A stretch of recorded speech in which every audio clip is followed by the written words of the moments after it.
Hi everyone. Am I audible to you all?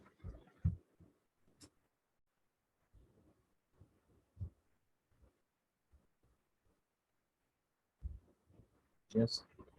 Am I audible?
Sorry.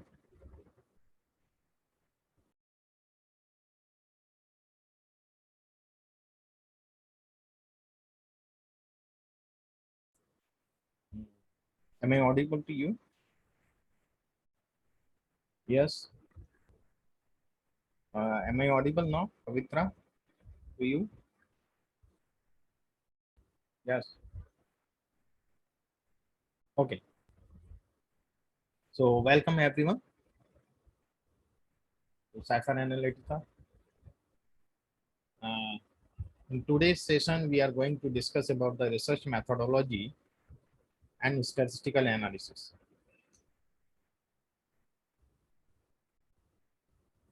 I would like to know how many are from academic fields like research scholar, professor, assistant. Can you write in a chat box? Only yes if you are research scholar, professor, whatever the post you have, you could write there.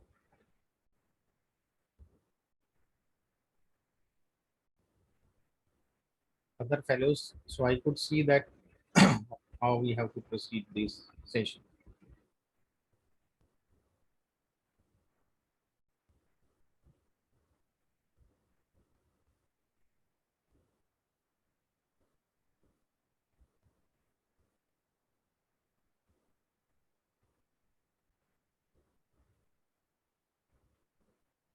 Okay, so we start the session, and there are two parts.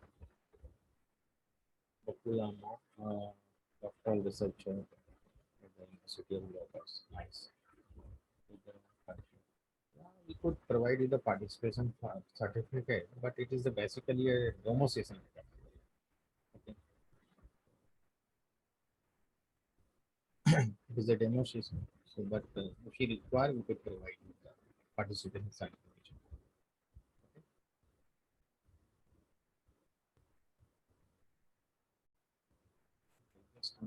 See,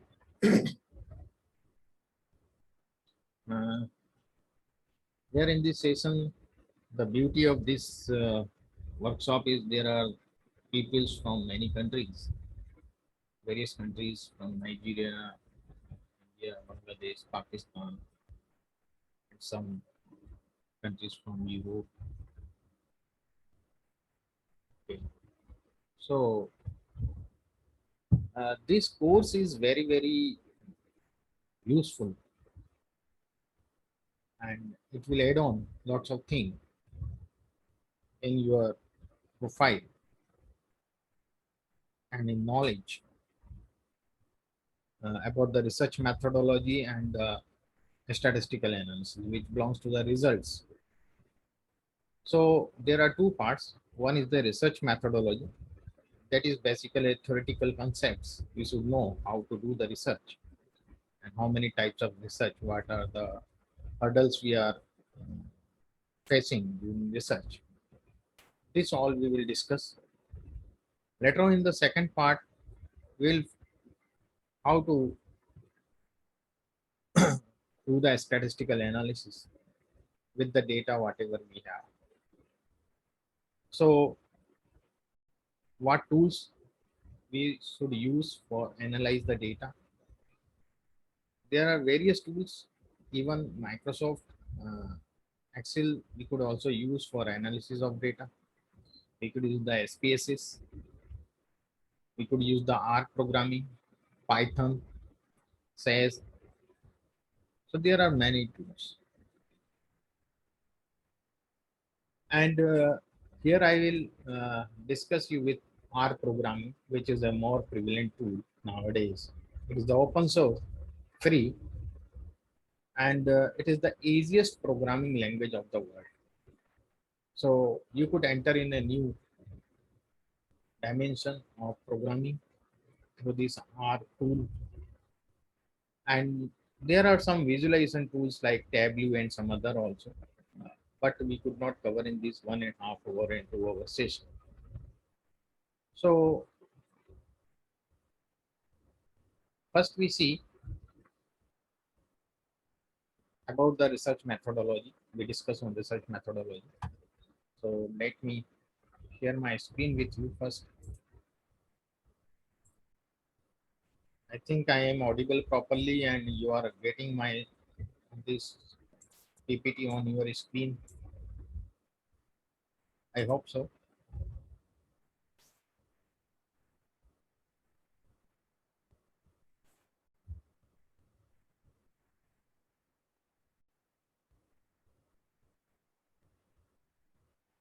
Okay, it is visible.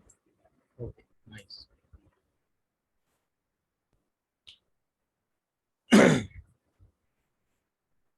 Once you attend the session for 10 minutes, then you will get the how effective this session is. Okay.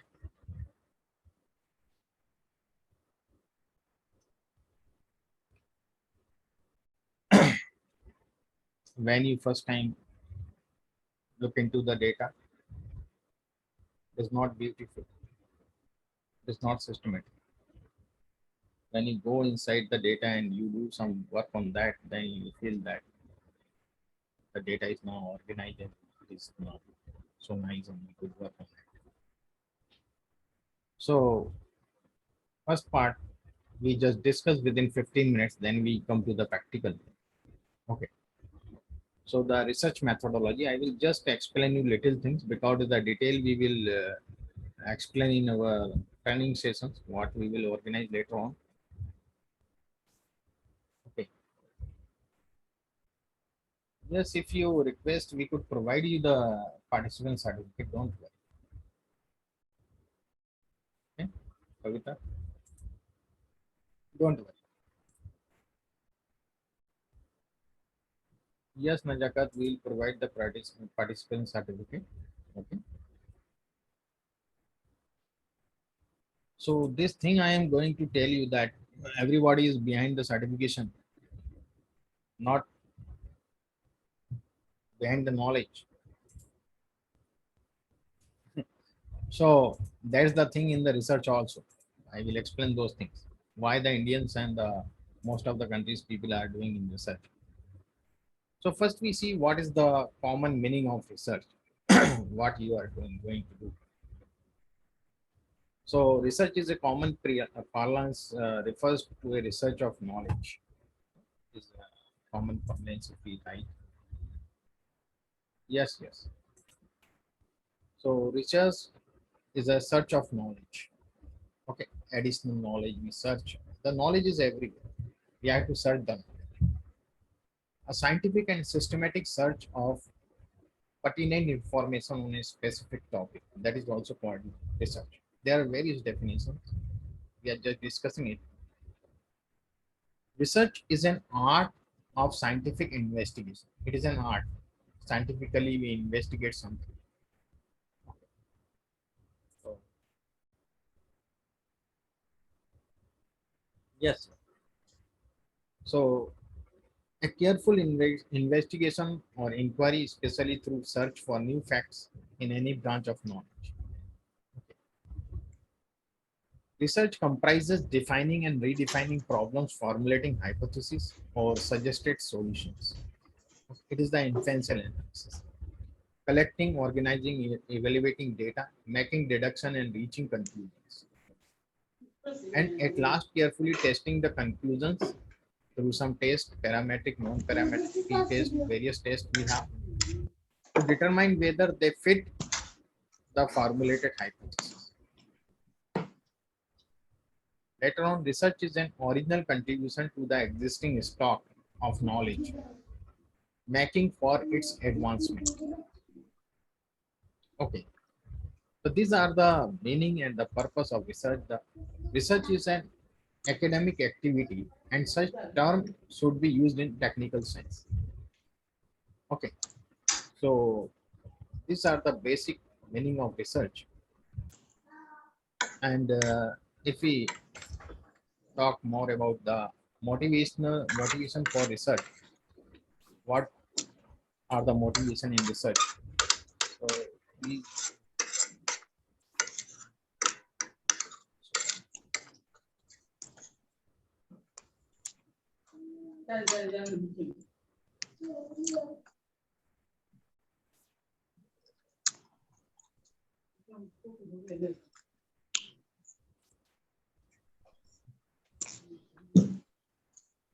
please you I'm mute you. your mic. Someone mic is making some disturbance.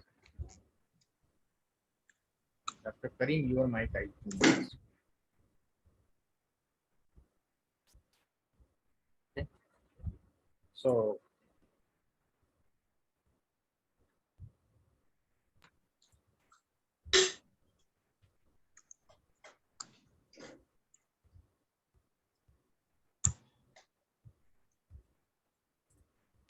now we see the motivation in research. So desire to get a research degree along with the consequential benefit. Okay, generally people why do they research?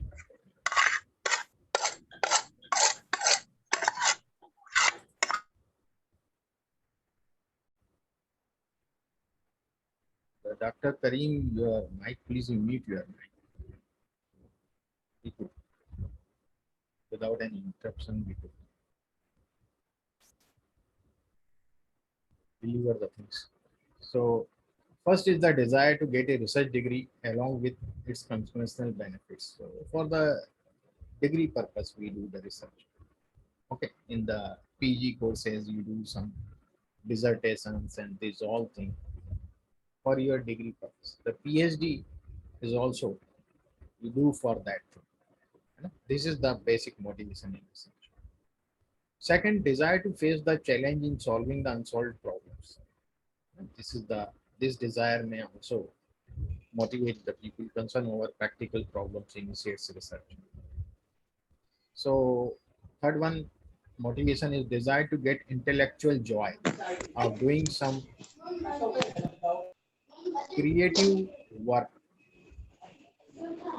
Okay, desire to get intellectual joy for doing some creative work. So that is also maybe the motivation. desire to be service of to society, to be of service to society, and desire to get respectability. So these are all the motivation factors by which the people do this.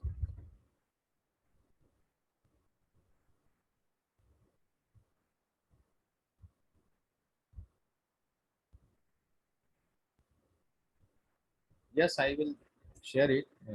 We will discuss later at the end of the session. First, you attend it, so you will get more knowledgeable things here.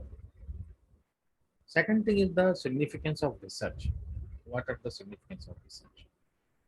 To gain for familiarity with phenomenon or to achieve new insights into it. And trends in data analytics in India. If you want to exploratory or formulative research, if we are going to find the trends in data analytics in India, how the trend is running for the data analytics. You know that there are lots of jobs is emerging in the data analytics field, in the data science field. The most of the MNCs are going to establish their own in-house data analytics department because the data is generating everywhere in a big quantity, and they want to use those data. So if they don't use this data, it is a garbage for them. So they really want to establish their own data analytics department because I am in the few of the companies I am consultant over there, and we are establishing their data analytics department, appointing the data analyst there, and they are working. So this is uh, the significance if we see about the research. So this sort of research, if we do the trends in the data analytics in India, so it is a kind of exploratory or formulative research. And if you see the trend in this, so to gain familiarity with phenomenon or achieve new insights into it, this sort of research is called exploratory formative research. Second is the descriptive research. The portray accurately the characteristics of a particular individual, situation, or a group. So test of youth about the courses which are running in the academic sector. So the test of youth, which course they are preferring most. Now, nobody nowadays do the MA or MSc in mathematics. All are going behind the engineering. Now, data science, data analytics. So that is the descriptive analysis to portray accurately the characteristics of a particular individual, situation, or a group. Test of you. This is a descriptive type of research. There is a diagnostic research also to determine the frequency with which something occurs or which it associated with something else. Okay. So that is the medical research on disease. Okay, that is the diagnostic research.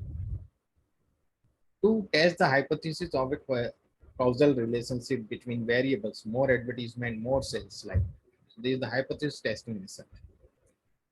So generally, uh, in our PhD work and the research paper, mostly people do the hypothesis testing research or the descriptive research. The diagnostic research works in a healthcare center. Sorry, and the exploratory formative research is general. We explore the things and formulate it. So that is the general research we do. So type of research, we have classified the research in two ways. One on the based on nature of the addition of knowledge, and another way of type of research I will explain later on. So here the based on the knowledge, the descriptive research, analytical research, fundamental research. Two more are there. I will explain it. So descriptive research is a description of the state of affairs as it exists at present. The main characteristic of this method is that the researchers has no control over the variables. It can only report what has happened or what is happening. Okay. For example, frequency of shopping, preference of people. Like we have a data and there is a column like gender. There are female and male and female are there. So this is the descriptive analysis we are doing. How many males are there? How many females are there? How many postgraduate? How many graduate? How many PhD doctorate? So this is the descriptive research. So these are not in our control. No? Everything. whatever we have, what is a descriptive research. Second is the analytical research. The researchers has to use facts or information already available and analyze this to make a critical evaluation of the material. So it explores the prevailing practices and philosophies. So that is the analytical research. We analyze the things. Why the marks of section A students are more than the section B students in a particular subject. So that is the analytical research. Fundamental research is concerned with generalization and with the formulation of a theory.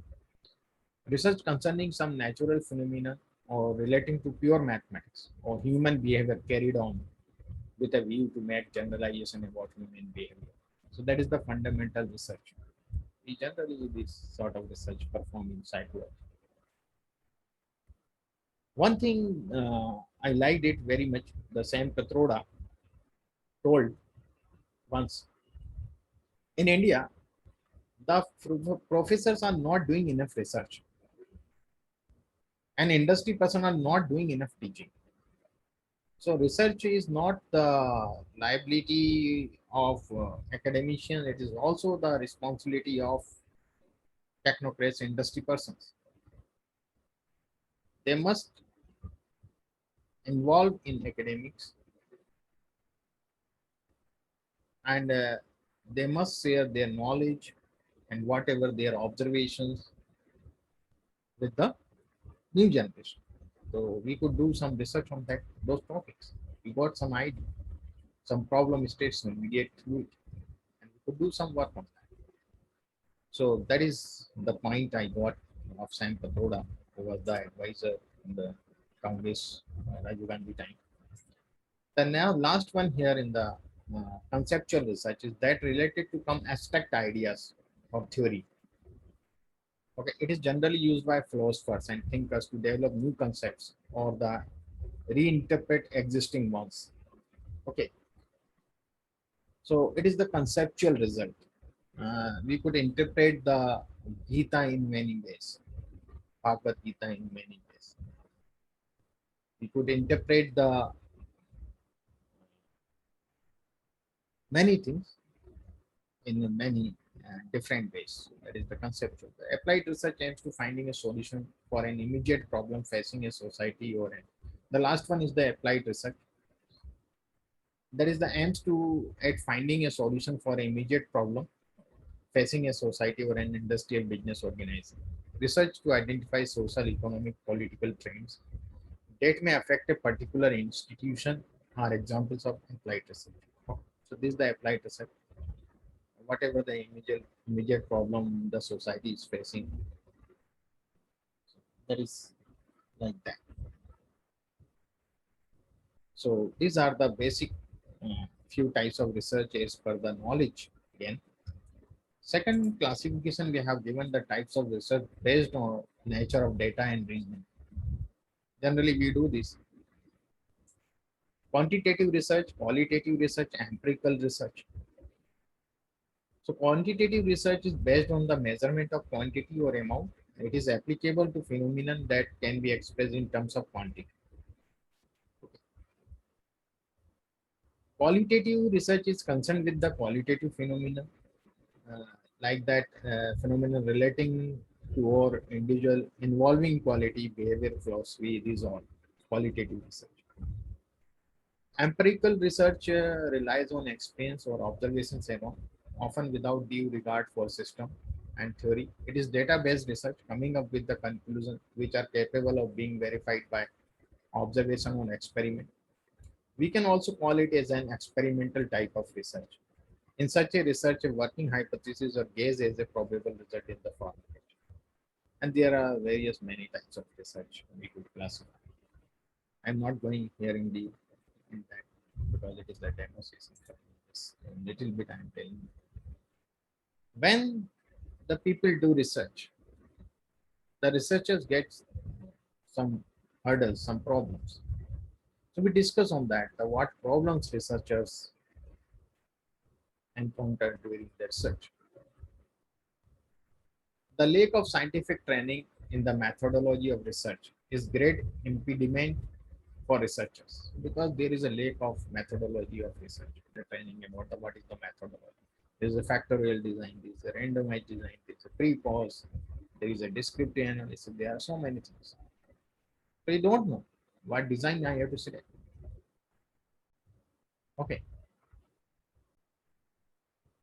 there is insufficient interacting between the university research departments on one end and business establishments, government departments, and the research institutions on the other hand. So there is no interaction between these two. This should be supplement of each other in the research scenario, but it is not happening. It must be. So we could give more to the society. Business do not have the confidence. Why business does not involve uh, in research? Why they don't give the permission, don't give the data? So business do not have the confidence that the material supplied by them to researchers will not be misused, and as such, they are often reluctant in supplying the needed information to researchers. This is one of the major drawbacks. There does not exist a code of conduct for researchers. And there is something has come now, the plagiarism has introduced over there. But this is not the only one code of conduct. Inter-universities and inter-departmental rivalries are quite common. You know that there is a politics everywhere. So these rivalries many times interrupt in research. So these problems also faced by the researchers. Many researchers in our country also face the difficulty to of adequate and timely secretarial assistance. UGC and AICTE need to provide an environment conducive for research. Should provide this. And library management and functioning is not satisfactory at many places. And much of time is spent in tracing out of the books, journals, reports, etc., rather than tracing out relevant material from them. So we are not getting the good library facility management functioning. Nowadays, we are lots of things we are getting on the internet, lot of the material for the review of literature, but those materials not sufficient because the most of the sites are not free. We have to pay something for download the research paper and this on. So research scholar is unable to spend the money, and somewhere the research is not up to that level because we are not getting the previous research has been done on the same field, similar research. So we are not getting the proper number of the proper researchers for your reviews. So that is also a problem. That is the like the library manager like this. Then there is also difficulty in timely available of published data from various government and other agencies doing this job in our country. In any country, researchers also faces the problem on account of the fact that the published data vary quite significantly coverage by the concerning agency. If the one side has uploaded some data of the COVID and the other side also uploaded the data of the COVID, so there is a difference in the confirmed cases, different in the death cases. You will see these all things. Like this sort of problem, the data is not uniform. There may be some different. The WHO data, so also I have got that the World Bank data, whatever. So there is a discrepancy in the data, not the same. There may at times take place the problem with the conceptualization and also problems relating to process of data collection and related things. Okay. So these are the basic problems faced by the researchers during research. And if we see the process of research, I am giving you very brief. Formulating the research problem. You must have to formulate the research problem first. Then extensive literature survey. You do the extensive literature survey of that topic and download so many research papers, so many study materials, and go through it deep. Then you decide what should be the topic of our problem. Then develop the hypothesis. What hypothesis you are considering. Then preparing the research design after developing the formulating the hypothesis, developing the hypothesis. To prepare the research design. What would be the research design? How you get the sample data and how do you do the other things? Okay. What determining sample size also. What would be the sample size for your research? What is the process of collecting the data? And how do you execute the project? So this is the whole things when you get all the material, then you analyze the data. When you execute this project, I have formulated the hypothesis, I have decided the research design, sample design, everything. And after doing this all execution of the project in this part, analysis of data. In the analysis of data, there are mostly two sort of analysis we perform. One is the descriptive analysis, other is the inferential analysis. So inference analysis perform the hypothesis testing this all, and generalization and interpretation after getting the result through the hypothesis, and the preparation of report or presentation of results at the last. So the main thing is that whenever you perform any research or you are writing some research paper, you are doing some PhD, it doesn't mean that the people wants to increase the pages of PhD. It should be 250 pages, should be 350 pages. No. The smallest PhD thesis only of 32 pages of mathematics. And it should be concise, not very detailed. Nowadays, nobody read these things. Okay. It should be concise. The introduction should be concise. 15-page introduction is sufficient, I think so. A review of literature, okay, it may be 40, it may be 50, okay, maybe 30, whatever. More than 25. It should be more than review of literature. So whatever the you have collected for literature review, the reviews which are very similar to your study, keep it aside. Don't use those reviews in literature or review of literature topic, second topic, generally. You keep it away from that topic. Okay. Why? If you put this here also and you also use those reviews in a discussion part after you are getting the result, so you may get the plagiarism. There should not be a duplication anywhere in your PhD in the research paper. So keep aside those reviews which are very similar to your study. Then you do the result and research method. First the research method and result. Few people write the name research methodology instead of research method. That is wrong. Research methodology is a subject. It's not a chapter name.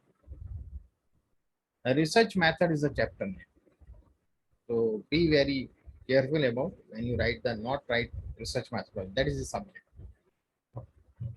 I have seen in lots of PhD. And the result, it should be very concise and interpreted in a well manner. You should execute the proper test as per the data,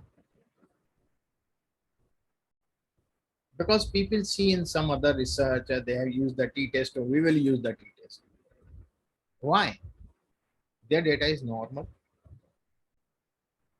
They have a interval data,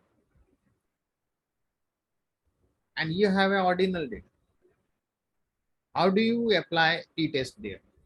In ordinal data. So there you have to use the Wilcox test, Mann-Whitney U test, some other test you could apply, non-parametric.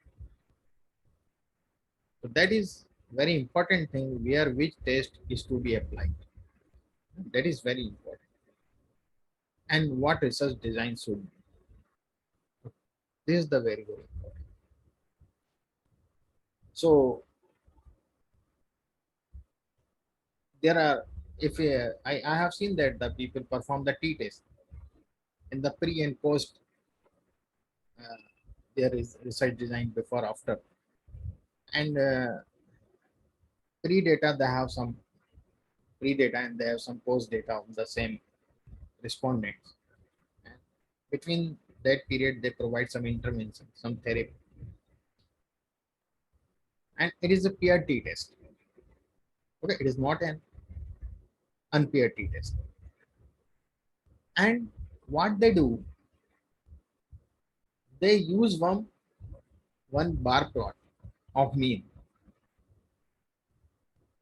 But in pair t-test, there is no, we don't use the mean of the variables, pre and post.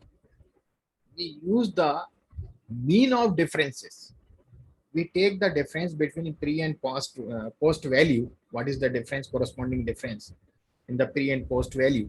Some you may get negative, some you may get positive difference, and then we add on these and divide by the total number of observations. That is the mean of differences. So we should not use that bar plot of mean of variables. We should use the other plot, like the box plot. You could use the pre and post box plot you could, but don't use the bar plot in the peer t-test. So these are the very important and very minor things we should always keep in our mind when we do the research. Okay. And components of research problem. Then we come to the practical after this. There must be some environments to which the difficulty pertains. Whatever the research problem you are getting, there must be some environment where this problem is occurring. There must be an individual or a group or an organization to whom the problem can be attributed. And there must be at least two courses of action to be pursued. I will discuss this in detail later on in my training session with lots of examples. So I keep it away. And now we come to the other PPT, which we use for hypothesis testing. Okay. Few important things I will explain with you. So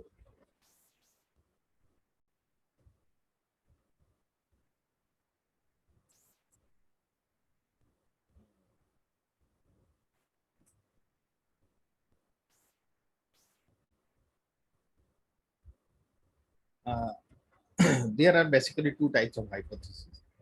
One is the research hypothesis, second is the statistical hypothesis. Research hypotheses are merely an statement. Like consumption of sugar makes children more active or hyperactive. This is our observation. There is no data. So it is a research hypothesis. Okay. A statistical hypothesis, what we will send you on mail, Najaka, that link. Okay.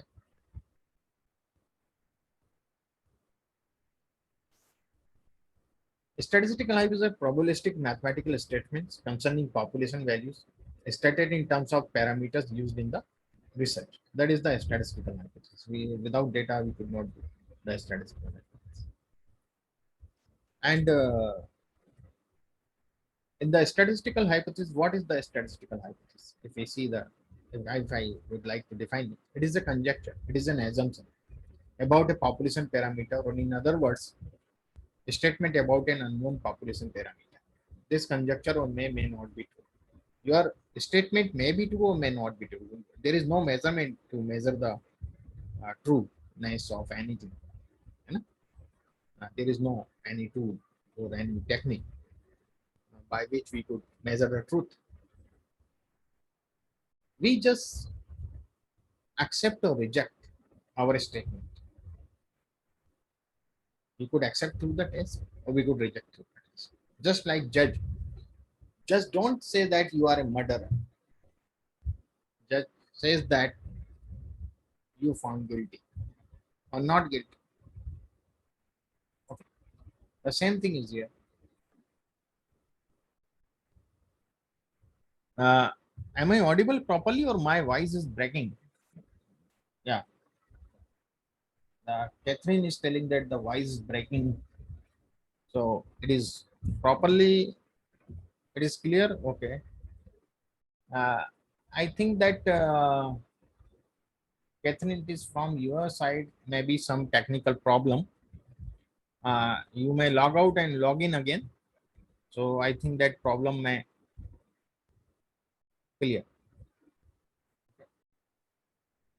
You may log out and log in again. So our conjecture, our assumption may be true or may not be true, but we could not measure it. We could test it and our test accept it or reject it.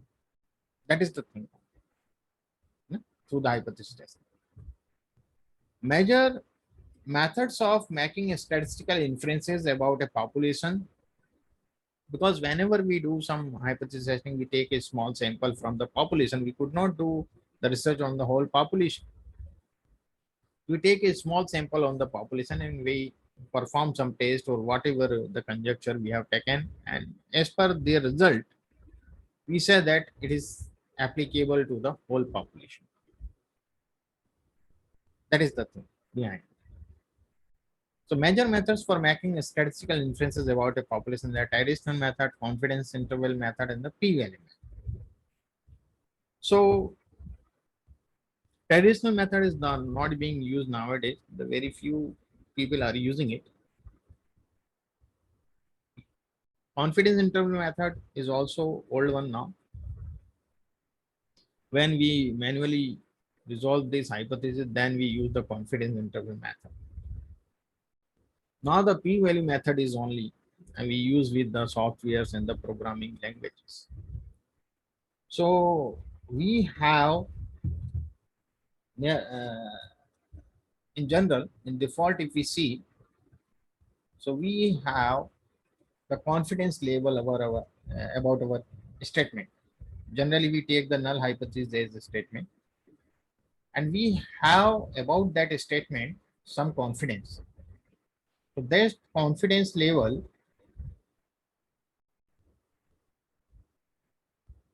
some default confidence level, we use 95% confidence level or 99% confidence. My conjecture, my statement, my assumption is true. There is no null hypothesis for no. There is no significant difference, and so and so. X variable X and variable Y. This is my conjecture. There is no significant difference in the opinion of male and female about the uh, romantic movies. Okay. So in this way, so you have the 95% confidence. You may have the 99% confidence about your conjecture, and you test the hypothesis. And at 95%, the level of significance would be 5%.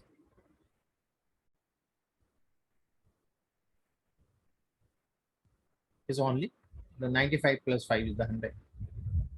And here the level of significance is 1%. So level of significance where your null hypothesis may be rejected because your acceptance confidence is 95%. So rejection would be 5% may be rejected.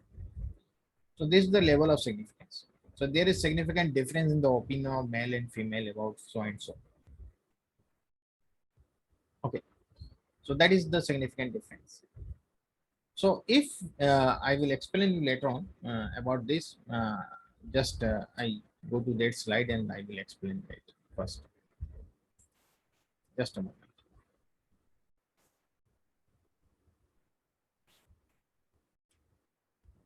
I come. Suppose your conjecture is true, your assumption is true. Okay, that is true. It is your hypothesis, your conjecture, your assumption is true, and it has been accepted through the test. Test accepted. Whatever the your hypothesis is true. We could not measure whether it is true or false. We don't know.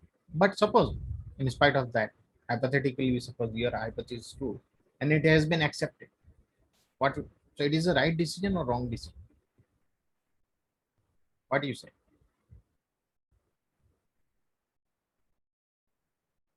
It is the right decision.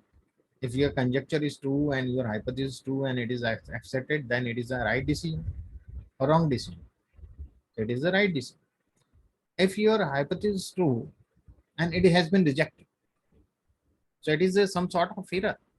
Your hypothesis was true and it is rejected. So that is the alpha error. Alpha is the level of significance error. Okay. If your hypothesis was false, suppose your hypothesis is not true, to whom you are blaming. Yes, you are sorry. That it is 95%. I have the confidence my hypothesis is true, but it is false basically, and it has been accepted. So it is some sort of error. It is false and it has been accepted. So it is an error. It is a beta error. It is the error of power of test. And if null hypothesis is false and has been rejected, so then it is the right decision. Your hypothesis was wrong, so it has been rejected. It was false, so sorry, not wrong. It was false and it has been rejected. So this is the way we get two sort of error: type 1 error and type 2 error. What happens when we test the hypothesis? We get a p-value, the probability through that test. And if we perform the t-test, there is a t-value we will get and the p-value also we get. Every test we get the p-value. If your p-value, if we have a confidence level 95%, suppose. If your p-value is less than 0.05,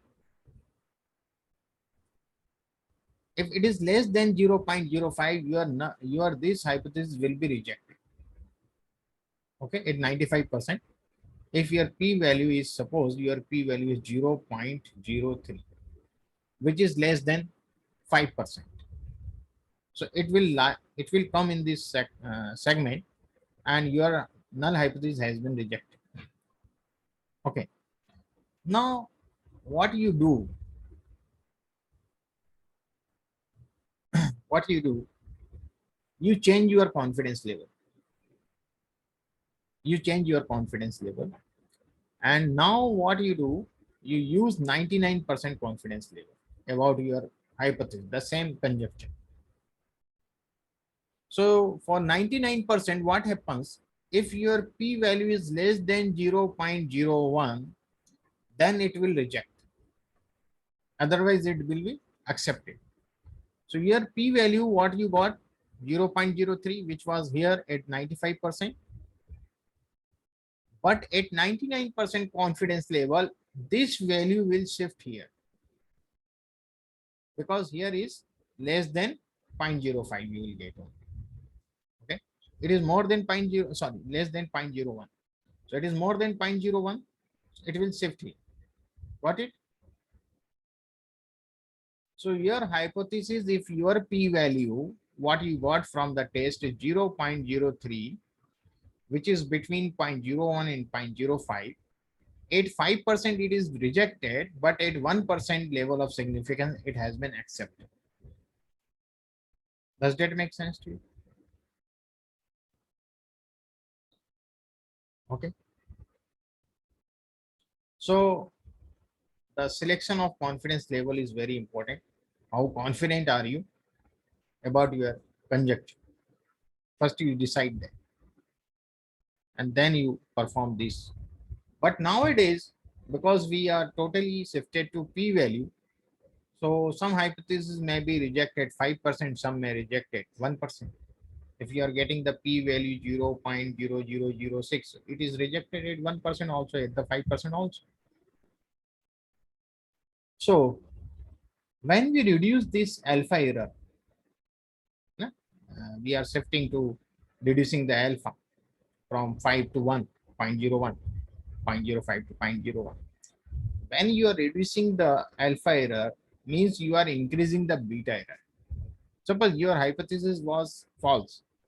At the previous case, at the 95%, it has been rejected was the right decision. What it? It was a right decision. It was 0.03, which is less than 0.05. So it will lie here. Okay. And you have switched it to 99%. What will happen? So here P is smaller than 0.01 will lie here. Your P is 0.03. It will shift here now.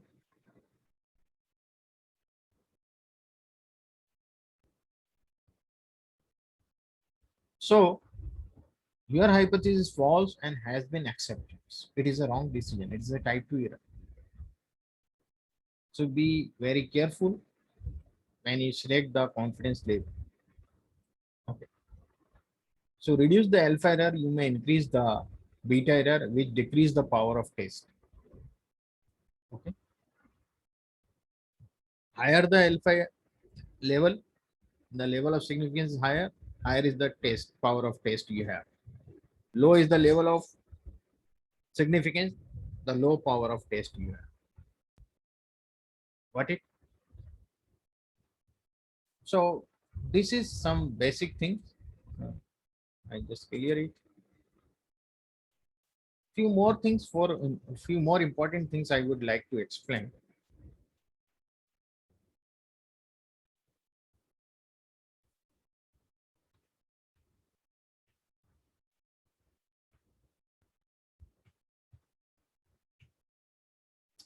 About the parametric and non-parametric. The people are mostly confused with this. Okay. What is parametric test? What is non-parametric test? Which test we have to use? So I will explain in briefly these all things here. If the information of population is completely known, you know the population distribution, everything, by means of its parameter, you know the mean of population, you know the standard deviation of population, some parameters. The population statistics are called the parameter. Population mean, population standard deviation. These are called parameters. And the sample mean is called the statistics. Standard deviation is called the statistics. Okay. So there is a difference between parameter and statistics. Statistics is for sample and parameter is for population. This is the main thing. If the information of population is completely known by means of its parameters, then a statistical test is called the parametric test. If you know the population mean, standard deviation, median, whatever, you could compare with them. Non-parametric test, if you are doing the simple single sample test, if there is no knowledge about the population or parameters, you don't have any knowledge about the population parameter, but it still is required to test the hypothesis of population. So then a statistical test is called the non-parametric test. Okay, you don't have any population mean, population standard deviation. In spite of that, you want to do some hypothesis testing on population. Okay. In the parametric test, we have G test, T test, F test, ANOVA, chi-square test. In the non-parametric test, we have again chi-square test, Mann-Whitney test, rank sum test, Kruskal-Wallis test, Duncan test, etc. There are lots of tests in the non-parametric. Parametric analysis to test group mean. We always assume that our data is normally distributed. Population is normally distributed. As per that, we decide it is a group mean. Non-parametric test, we don't know about the distribution of population, whether it is normally distributed or not, or skewed.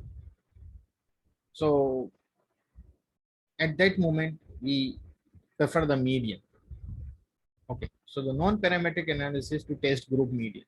We take the sample median and as per that we do the further analysis work. Specific assumptions are made regarding the population. Some specific assumptions, the population is normal. No assumptions made regarding the population. Applicable only on variables. Applicable to both variable and attributes. Non-parametric test.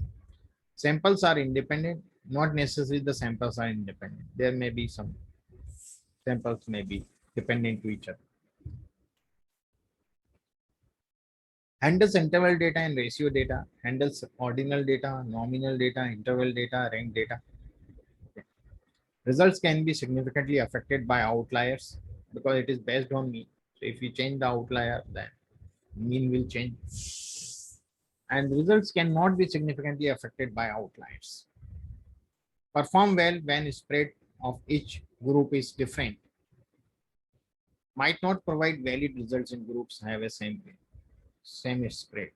If the spreadness is same, it will not give the valid results. The spreadness should be different. Non-parametric test, the spread net should be same. So if the spread is different, then it will not give the proper result. In the one sample t-test, the sample size should be greater than 20. Two sample test, it should be greater than 50. One sample sign or one sample Wilcox test we use in the non-parametric. Mann-Whitney test we use there. In the one-way ANOVA, in the parametric we use. In the non-parametric, we use the Kruskal-Wallis test. And these are the main thing. And one very important thing which I want to explain you.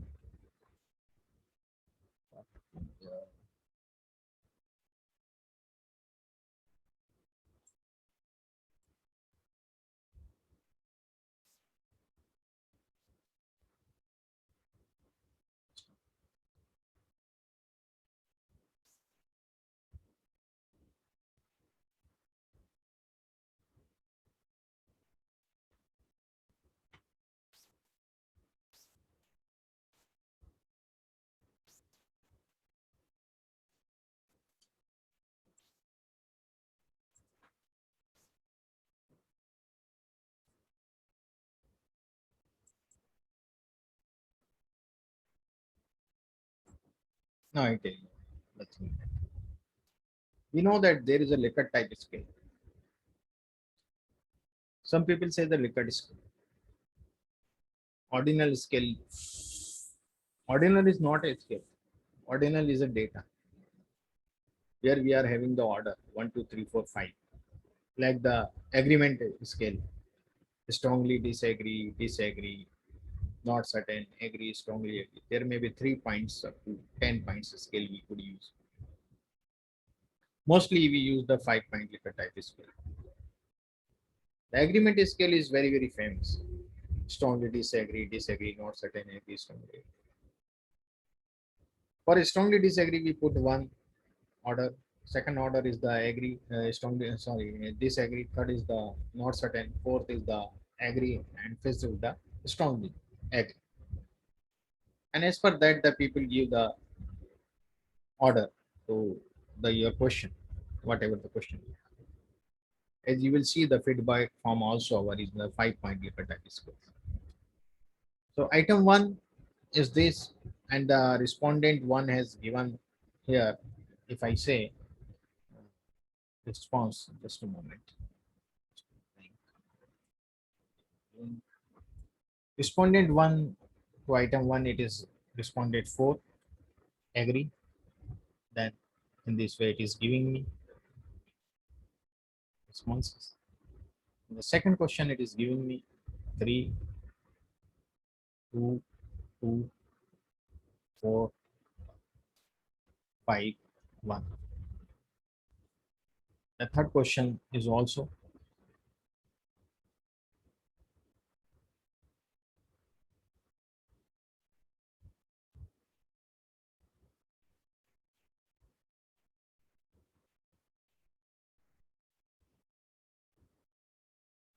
In this way, we are getting these responses. Suppose item 1 you are comparing with item 2. So these both are the ordinal data. So these are the Likert type scale basically. Okay, ordinal data is Likert type scale. It is not a Likert scale. It is ordinal data we have, and we will use the mode and median. We know that the in ordinal data in the non-parametric format, we use the median as a group mean. Dispersion, we will use the range and the quartile, and the mean absolute deviation. Association, we will use the Kendall, Pau, B or C correlation coefficients. Non-parametric test, we will perform this type of two variables between two, item 1 and item 2. This is the ordinal data. So we could use the Mann-Whitney test, chi-square test, whatever as per the requirement. So this is an ordinal data. This is also an ordinal data. But sometimes we have questions, many questions in a questionnaire, and the few questions belongs to one factor. Okay. Suppose these 4 questions are related to mace in a school. The lunch where the students get. First question is about the bread or chapatis. It is about the bread, the quality of bread. It is about the vegetable. It is about the cleanliness. This question is about the service.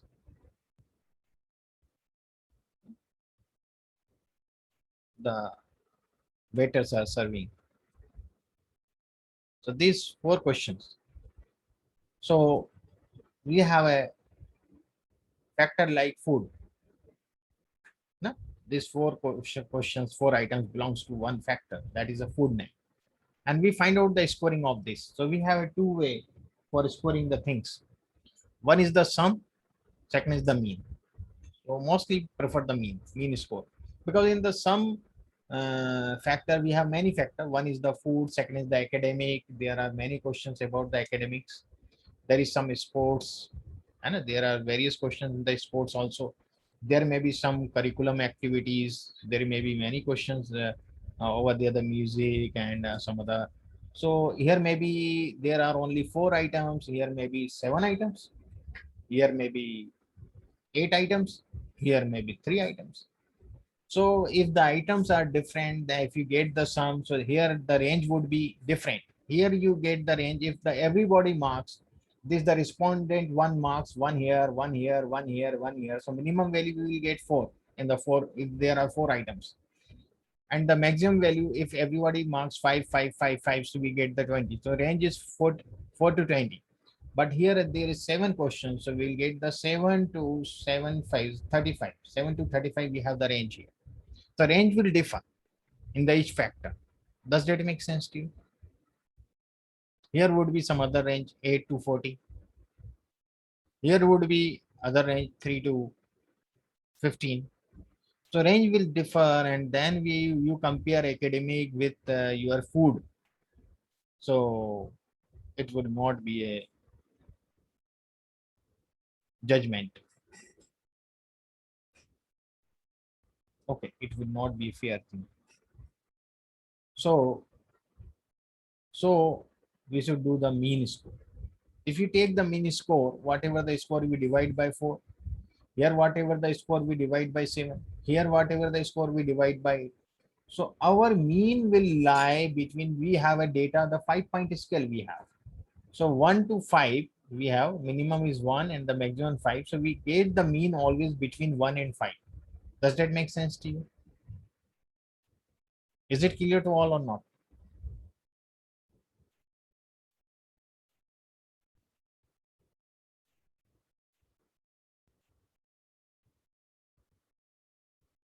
Okay. So we should use the mean score. Right? So if I take the 4, 4, 8 and 5 is 13. 13 divided by 8 and 5 is 13. Okay, correct? 13 divided by 4, 3.25. This is here mean score. If I take the mean score here, 6 divided by 4, it is 1.5. What it? If I divide this 12 by 4, it is 3. If I divide this 5, 5, 10 and 6, 16 divided by 4, so it is 4. Here I 5 and 6, 11, 15 divided by 4.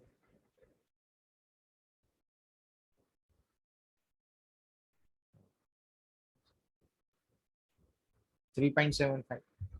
Here I divide 11 by 4. So 2 and so got it. I will get in this way 3.25, 1.53, 4, 3.75, 2.5.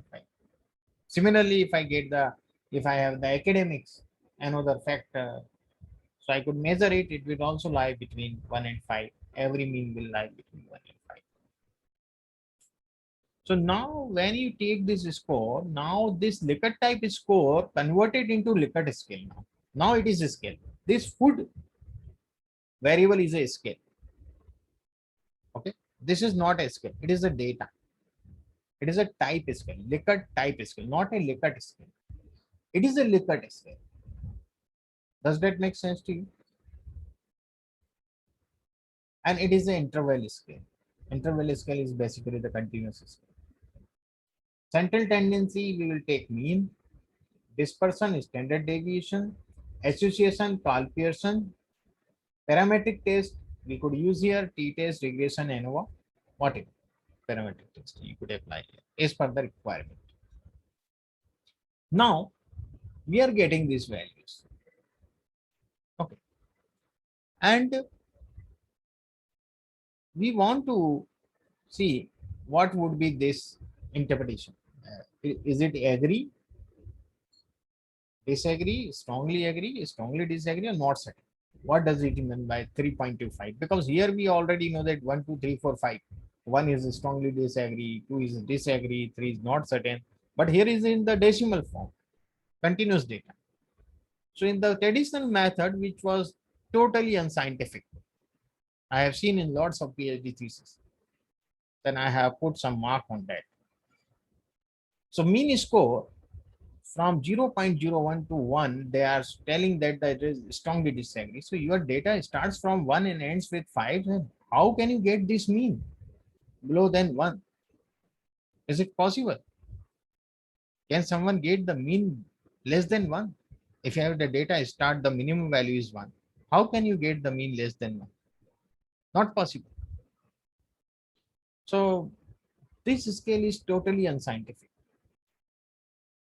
Now there is another scale, another method. We use range max method. What we do, we have a 5-point scale. So the maximum 5, minimum 1. We see the difference of this. So this we provide, it provides us the range. Range is 4. 5 maximum minus minimum is the range. So 5 minus 1 is 4. 4 is our range. And we divide it by maximum. So maximum is 5. So 4 is divided by 5. So we get the 0.80. This is. This figure we add on 1, which is our minimum. We get 1.80. Then again we add 0.80. We get 2.60. Again we add 0.80, we get 3.40. Again we add 0.80, we get the 4.20. Again we add 0.80, we get the 5. So the same interval you are getting everywhere. So 120, 1.0, 1.80, 1.81 to 2.60, 2.61 to 3.10. In this way you are getting it. Now I will show you. I will change the color. I use this. I think this would be better.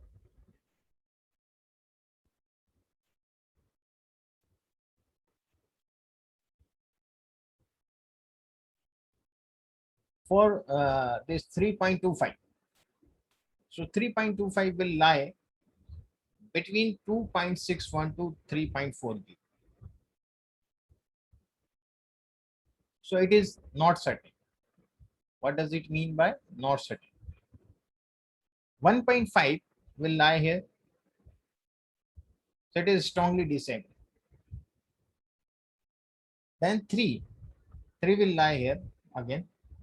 So it is not certain. It is 4 will lie here. It is agree.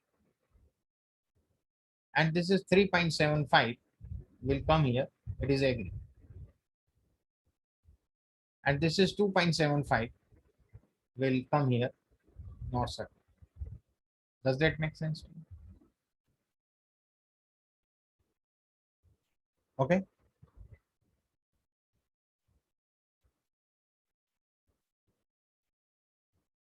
Now you could get this and you could make a bar plot for the overall about the factor bar plot, and you could use it. I think that you understand how to do this with the Likert type scale and the Likert scale. Most of the psychology students use this scale.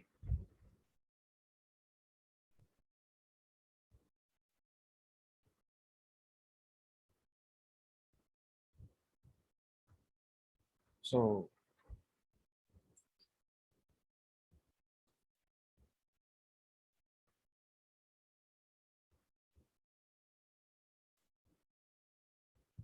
any query do you want to ask here?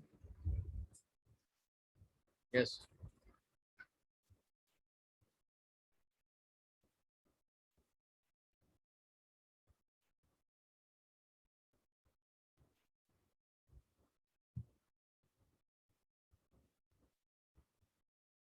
Any query? Anyone?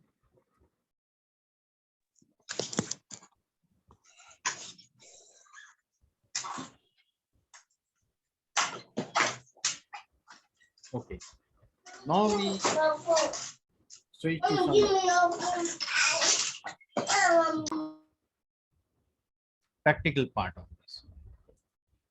Little bit I will explain about the practical, not much more. So I will share my screen with you first again.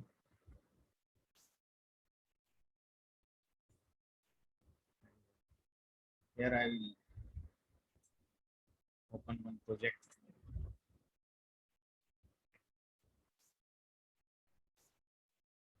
This is the R studio where we do the analysis. So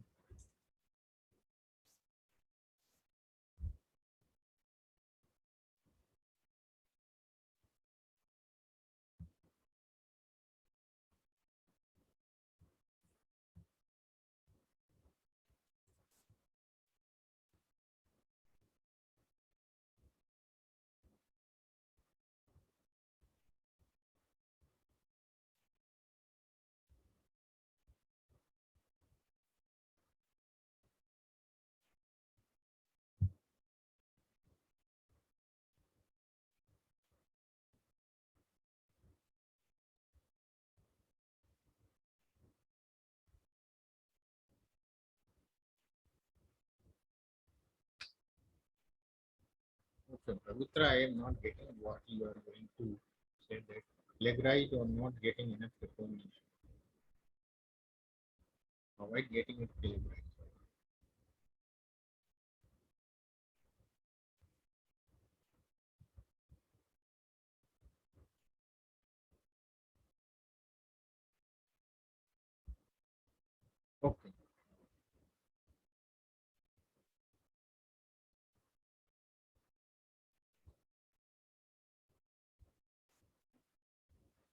So I will just show you few things here.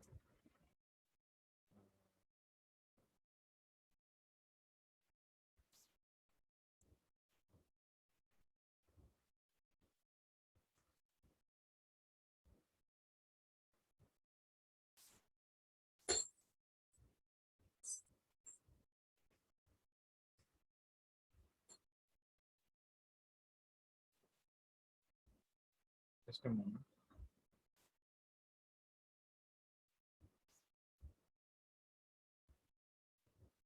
This is the hypothesis testing, how we perform the test here. I will just explain the brief. Briefly, I will tell you because we have very less time. 15 minutes we have remained now. So I will just show you uh, one data set. I will show you of the wine quality. Okay. So I just run this and I just remove these all things so you could see it clearly. Again, read this data set. Wine quality. It is the wine quality, white wine quality. And here is the data set we have 4,898 observations and 12 variables. These are the variables we have. We have the fixed acidity, volatile acidity, citric acid, residual sugar, and some other chlorides, free sulfur dioxide, total sulfur dioxide, and density. Finally, we have the alcohol percentage and quality of the wine. So these are the few variables we have.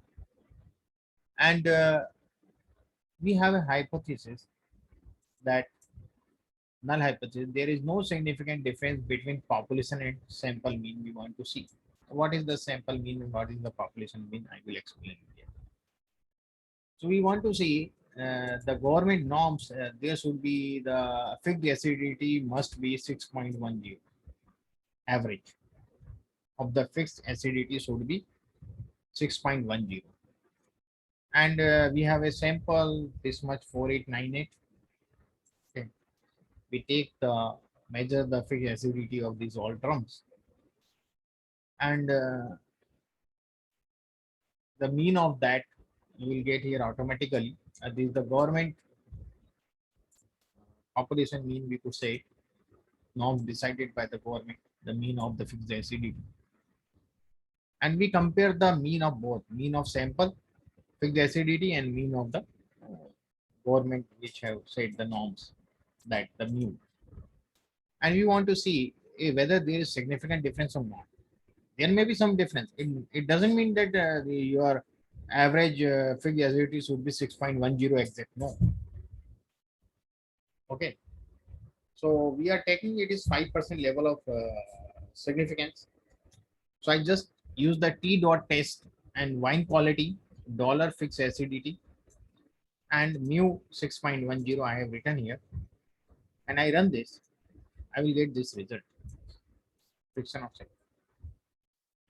And if you see this result, one sample T test is that because we have taken the population mean. The T value is 62.598.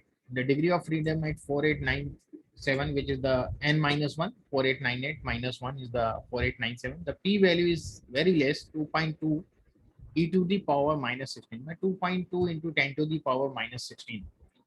So it is very, very negligible, very near to 0. So the P value is less than 0.01. So our null hypothesis has been rejected. Our null hypothesis, there is no significant difference in the fixed acidity of this lot of batch and the fixed acidity norm decided by the government. That our null hypothesis has been rejected. That it is there is no significant difference in both. There is significant difference in the fixed acidity of sample in the government norms. So this batch would be rejected. Okay.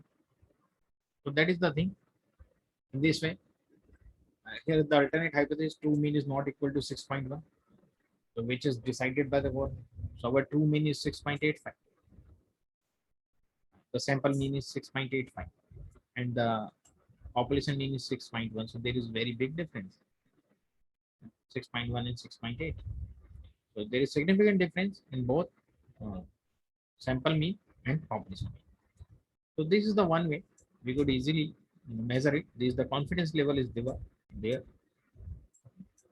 And we come to the point now. If we want to do this hypothesis testing at 99% confidence level, so we just have to add one more attribute in this formula, in this syntax, confident dot level 0.99. It will not make much change. Everything would be same here. Nothing would be changed.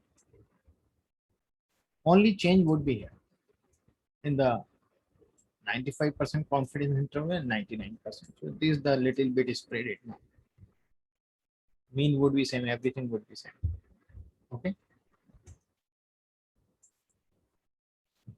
And there is a one way hypothesis. The sample mean is not less than population mean. So we know that the sample mean is greater than population mean. Our hypothesis, the left side, alternative hypothesis, the less if we write. So you will see that the p value is 1, which is greater than 0.05 also. So our null hypothesis has been accepted. Our null hypothesis has been accepted. Sample mean is not less than population mean. Sample mean is not less than population mean. So sample mean, we know that it is not less than population mean. It has been accepted. Similarly, I have taken another hypothesis. The sample mean is not greater than population mean. So we know that the sample mean is greater than population mean. So our this null hypothesis should be rejected. Okay, we see this, and you see it has been rejected. Okay, so in this way we could perform the test here on R. We could perform any sort of test like the paired sample 2 test, then unpaired sample t test. I will not explain everything here. ANOVA, categorical data test, chi-square, normality test. There are so many other tests, so many things we could do here. Factor analysis, reliability test, and item analysis. We could do perform so many things in R. So this was all about our this workshop. Any queries do you have? Any one of you? Yes.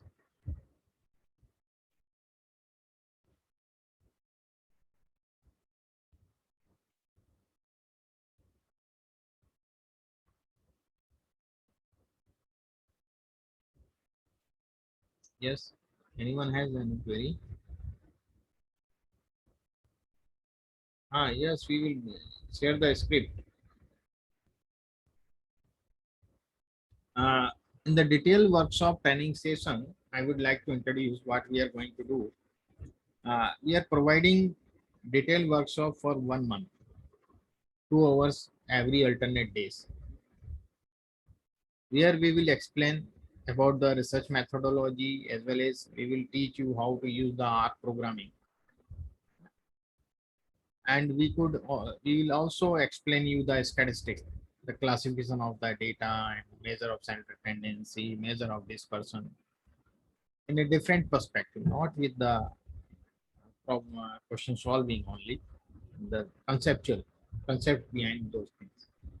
Correlation analysis, regression analysis, this all will be explained, and with practical we will see in our how we could perform these things, we could perform the descriptive analysis, how we could use the various figures and graphs, how to create the graphs, how we could write it, and how we could interpret the things. This all will be covered in that 1 month course. That is the 15 sessions would be there, or 1.5 or 2 hours basically per session, alternate days. So if someone of anyone is interested to join those sessions, uh, we are sending you with the feedback form on your mail, which you have to fill, and you could give your consent over there with the feedback form. Okay, if you are interested to join it, you write there. Okay, so we could our team will approach you and explain you the things more about the syllabus curriculum. We will also send along with the feedback form, so you could see the curriculum, and then you decide it. And the fee structure which is for this complete course is only rupees 5,000. Or in if we see in the dollar, I will explain you what would be the price in dollar. I have not opened that curriculum here, so I just I convert.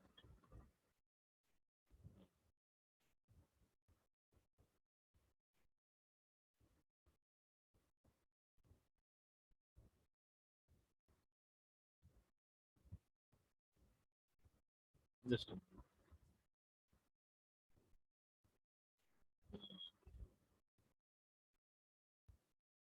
so it is about $70, only 70. 67.13. But Pavitra, there is some transactional charges international we have to pay. So we take three near about $3 more round up. We take $70. So it is $70 only for foreign students, and it is the 1 month course where you will also the practical.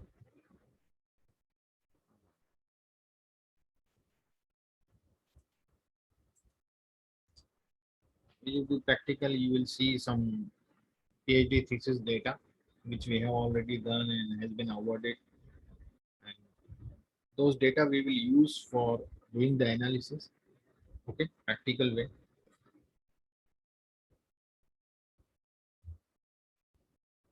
So if you are interested, it would be very beneficial. This course would be very beneficial for you.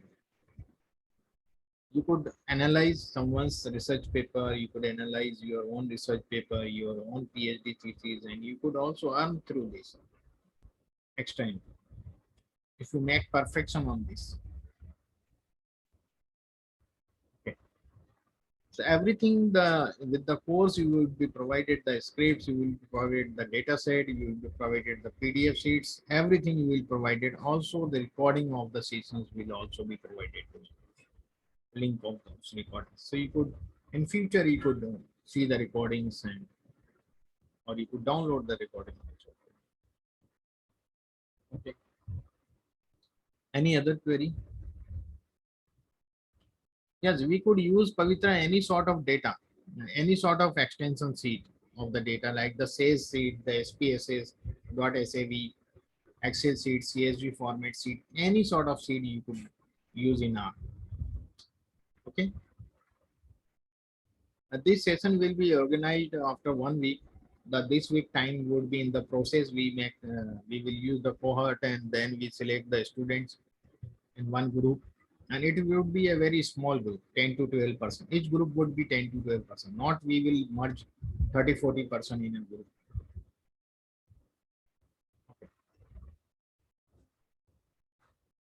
Somebody is so thank you, sir. We are asking for the certificates because that will be an acknowledgement for our learning, because that will be an acknowledgement for our learning, because we have basic research, like you said, many places and also certificates for fellows, so that they might know much of potential in this. Thank you, sir. Yes, no problem. So you could join the session little one for. So you could join this session, and we'll send you the feedback form along with all the details. So if you want to join, you could join. After 1 week, the session will start from the next Monday.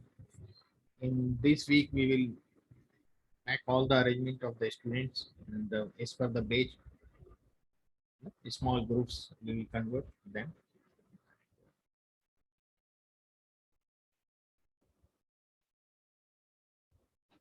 RNA sequence analysis. Yeah, it is there. DNA and RNA sequencing analysis packages are there, but we have not done much more on that. But I will explain you a little bit about the DNA and RNA sequencing because there is a domain knowledge is required. Okay. Upon there is a domain knowledge required. So that is, if you have the domain knowledge, you could analyze better than me. I could give the process how to analyze it. Yes, every sort of analysis we could perform on R, not only the latent profile analysis. Okay, then Maya.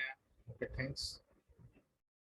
So I hope you have found this session uh, useful and knowledge. You have got some knowledge, and you spend your time with us. We are very thankful. So thanks everyone. Uh, we'll send you the mail. Okay.